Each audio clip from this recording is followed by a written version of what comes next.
To me, Alan Herbert, a sign language interpreter, is Jedida Wafula. Now, we started off with the National Assembly. In a surprising move, it has stopped implementation of proposed reforms. Now, the much touted education reforms have been thrown into a tailspin with the stoppage implementation recommendations of the Presidential Working Party on education reforms.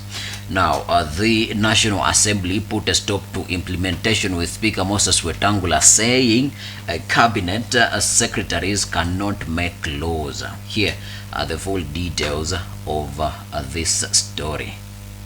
Chair, when we looked at the amendment in substance, they are different from the committee amendments that were recommended are in the committee report.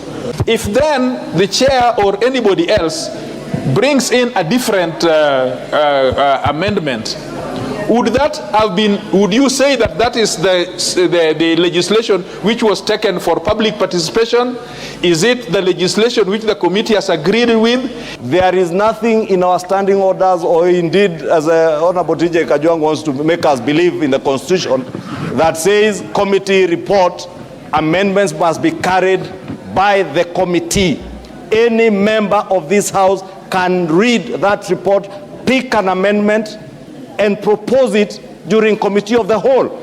If a committee has actually passed a report, Chair, it is unprocedural for then the chair to sit unilaterally and change and amend the reports of a committee. You are making the work of the committees useless. When we table a report of the House can debate that report, can debate any amendments from it and accept or reject. It doesn't mean that everything that the committee has decided, then the House will decide. Even if there's too much pressure, we can open the pressure valve a little bit so that we're able to do things in an orderly manner. We are legislating for posterity, Kenyans and the generations to come. For body arm of the government, Senate and National Assembly rush health reform bills.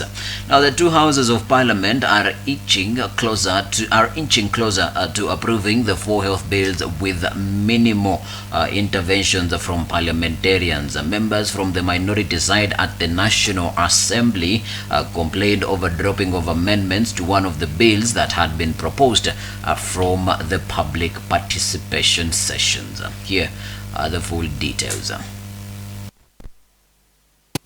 Grading system that will be applied to the 2023 KCSE examination. The only two mandatory subjects will be mathematics and one language, either English language, Kiswahili. And nobody, and I repeat, nobody, no minister of government can purport to make law or do things that appear to be interpreted that they have made law, because they have no capacity to make any law. The business of lawmaking is a reserve of Parliament under Article 109 of the Constitution. As it stands, there is a crisis in the education system with education organs and players existing before the 2010 Constitution intending to seize power within the education sector given these proposals. That there is no person who can make any law or who can pronounce himself on anything that has a force of law except this House, Mr. Speaker. That not only is it a policy document that has not crystallized into law under Article 95, but they have purported to appoint an implementation committee which is implementing it already. But if they want a parliamentary initiative to change any bit of the Constitution or anything that touches on the Constitution, then it must begin from this House. Honorable Speaker, anything touching or even on statutes. Emerged in murder of Nairobi Hospital Finance Director Eric Maigo. Now, the main suspect in the murder of Nairobi Hospital Acting Finance Director Eric Maigo will remain in police custody for the next 21 days pending investigations. Now, the suspect, believed to be a minor, will undergo both age and mental assessment over the said period before standing trial. Nikamwambia kama ungekuwa mtu akupigwa, ningekupiga juu yenye nakuuliza kitu na usemi na wewe ndio ulishinda kwa nyumba. Kidogo akaanza kuongea, ndio nikamwambia usifanye nikuwe na kisirani zenye sio zangu, na wewe kaa tu huko nje nimalizane ndio uru. Sasa mimi nikapika chakula kaiva, ako tu huko nje. Haya kumaliza akakuja. Akapata tumeshamaliza kukula, mimi nikaamuka nikaenda kwa room hiyo ya kulala. Nikaona kama ameshaingia nafunga mlango. Akaingia side ya huko akatoa mattress. Mimi nikaacha kama nimejua mtu anataka kulala. Sasa pia mimi nikalala tu nikawachana naye. Ila kujua mimi mtoto amelala kwa nyumba. Asubuhi ndio watoto wanaamka saa 12 wananiambia aje mami. Ana yuko hapa. Nikasema na asubuhi ameamka ameenda wapi? Nikaenda huko nyuma. Tukaseto mpaka penye alisema atiku kwa hiyo kitu ya ndoo. Tukakosa hakuna simu. Kaambia huyu msichana hata wewe uingie, nimeangalia mimi sijapa. Na sijui kama anako na simu. Also, I'd like to take her for DNA analysis at Garment Chemist. Also, we need to take her fingerprints, despite the fact that she is claiming to be a minor, but to get an expert report on that. I have considered the application. The offense and the investigation is a very serious one. There is need to have investigations conducted properly. And for this reason, I will allow the application by the investigating officer to hold the suspect for 21 days and she be taken to hospital for treatment. We mentioned this matter before this court on the 18th of October. Digital Forensic Laboratory made independent. The Independent Policing and Oversight Authority, IPOA, says 57 Kenyans died during the opposition-sponsored anti-government rallies. 30 of them from Kisumu, 20 from Nairobi, and 1 each from Kakamega and Nakuru. Here are those pictures. Did you investigate into this matter? During the demonstrations, people's properties were destroyed, businesses were devastated, and the police did very little actually to protect this. How many lives of Kenyans were lost from police brutality? We have been working with these families, we have buried their dead, we have visited hospitals. On the question of hired bodies, that was strange. It was very strange. The data that we have on deaths is 57. Not 73. Not 73. And this is how they are classified. Kisumu 33, Nakuru 2, Slowly. Nairobi 20. When we want forensic analysis of the weapon that was used, then we sometimes encounter bottlenecks because this laboratory is under the control of the DCI.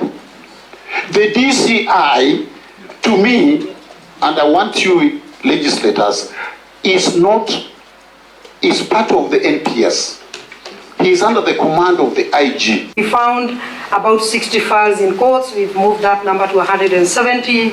We have over 380 files lying at the DPP, and in total we've forwarded over 500 files. If the authority can be offered or issued with this prosecutorial power, the authority will be able to fast track its investigations. I do not agree with giving you prosecutorial powers. There must be separation of powers. That's why we wanted the police to investigate, the DPP to prosecute. We have also noticed as Kenyans that there is the raiding and sometimes kidnapping of certain high-profile individuals in broad daylight. We talk about extrajudicial killings, and there is also murder. So we want a clarity in that, and that can only be found in law. And then on abductions, we want a clear reference between abduction and enforced disappearance. The work that we do is very sensitive, sir, because we oversight an entity that, or a service that is licensed to use force of whatever level, and therefore we think entrenching this entity into the Constitution will allow us to serve the people better. Let the committee not be worried that the IG, the Inspector General of Police, would make that kind of a statement and get away with it. I think it's important for the committee to know that we do have pending complaints against the IG himself. Especially of the 290 constituencies, if you look at them, close to 70% are still within ethnic lines or clan lines. So amplifying ethnicity and tribalism. The reason why we've missed those opportunities is because when a moment comes for us to engage in reconciliation, it is only important if the politicians are unhappy. From that extensive report now to Ministry of Interior takes public views on planned rollout of Maisha Number.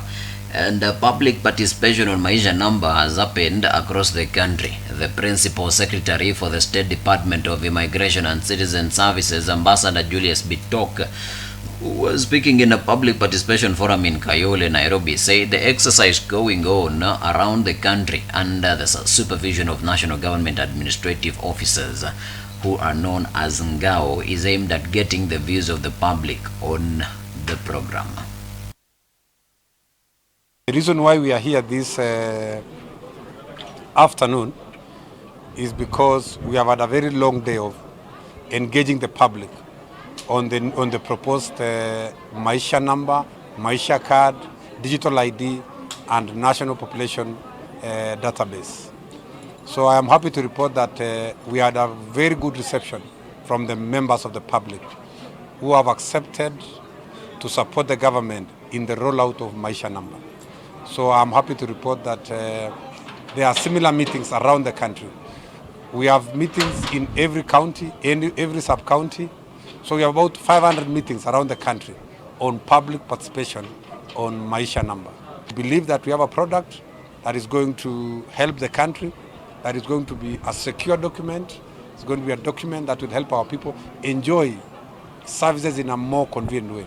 After kusoma na kuangalia what the government need to do, mimi nasema tuiunge mkono because sitakuwa nikibeba document 5. Ni document moja peke yake yenye ina sort kila kitu. Na ile kitu muhimu ni tumeona serikali imeita watu isikize maoni yao. Na mimi ile kitu naweza shukuru bwana PS ni wewe mwenyewe kuja. Wewe mwenyewe kuja usikize maoni ya wananchi, na it is time tuende the digital way. Kwa wallet yangu mimi niko na driver's license iko pale, niko na ID pale. It is time we synchronize all these documents. So Bishop, I support it, and I say that it is important that we are registered and be given new registration cards. We are tired of carrying cards in our pockets. Raise alarm over daring car theft syndicate targeting specific vehicles. And a vehicle theft syndicate in Nairobi, residents in different parts of Nairobi have raised an alarm over escalating car theft cases targeting specific models. Now, victims of the syndicate said they reveal what appears to be a coordinated scheme involving several gang members. There is my car. There is my car at Sunday 6:30. So waking up on Sunday at around 10 a.m. to go to church, the car was missing. Ilikuwa na tracker, lakini tracker ilikuwa disabled. By the time we were checking, it was already disabled. Nilikuwa nimepaka hapa huwa ndo naishi kwa hii plot.